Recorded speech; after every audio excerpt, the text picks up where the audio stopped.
Hey everyone, and welcome back. Today we're going to tackle one of the most common and honestly most deceptive argumentative tricks out there. It's a sneaky tactic that can completely derail a conversation and just leave you feeling totally misunderstood. So let's pull back the curtain and see how it works.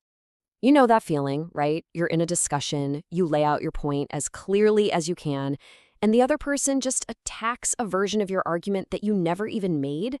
It's so frustrating. It's like your words get twisted and suddenly you're stuck defending a position that was never yours to begin with. I mean, look at this classic example.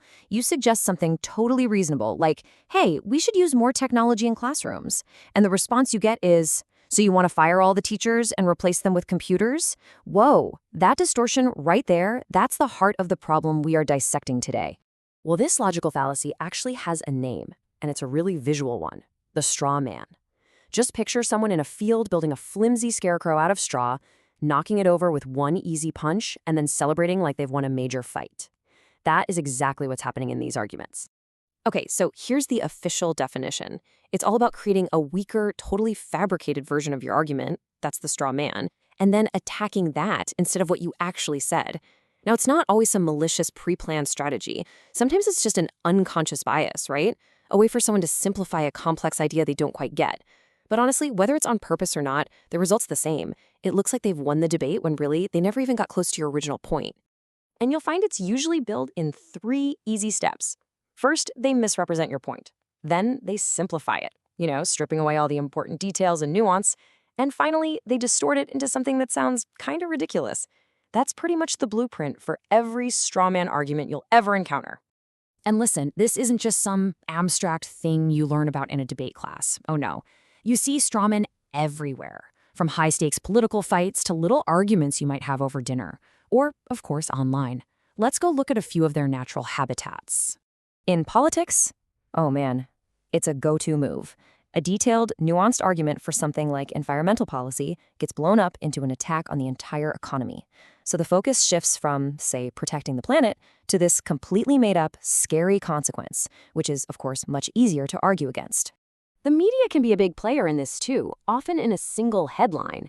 You'll see a complex, detailed proposal for immigration reform get squashed down into this radical, sensational claim. It's a perfect example of how a straw man can shape what people think before they've even had a chance to read the actual story. Now, here's one that might feel a little too familiar. A totally practical suggestion for a better work-life balance gets twisted into a recipe for absolute chaos. And just like that, the original, pretty reasonable idea, it never even gets discussed because it's been replaced by this ridiculous caricature. And of course, social media, the wild west of bad arguments. This happens constantly. A piece of sensible advice like eating a balanced diet gets warped into an extreme and even harmful claim. And it does the exact same thing it does in politics or the office. It completely shuts down any hope for a real productive conversation. Okay, so we know how to spot a straw man now. We're getting pretty good at it. But what do you actually do when one gets thrown at you? Well, let's build your toolkit for some intellectual self-defense. It's time we learned how to dismantle that scarecrow. First off, why is this so important? Because straw man arguments, they're not harmless little tricks. They actively poison our conversations. They stop us from solving real problems, they create division, and maybe worst of all, they just completely erode the trust you need to have any kind of honest talk. So how do you fight back? It really comes down to a simple 3-step playbook. First, and this is key, don't take the bait. Don't argue with a scarecrow. Just calmly clarify your actual position. Something like, that's not what I said. My actual point was. Second, question their version. A simple, how did you get that from what I said can really put a spotlight on the distortion. And finally, refocus. Bring the conversation back to your original argument and steer it away from the fake one they built. When you get right down to it, countering a straw man is all about demanding intellectual honesty.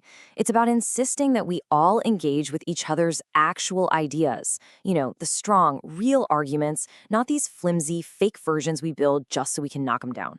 So I'll just leave you with this question to mull over. What would our conversations at work, online, in our public life, what would they look like if we all just committed to dismantling the straw men, to actually engaging with what people are really trying to say? Just imagine what we could solve then. Thanks for watching.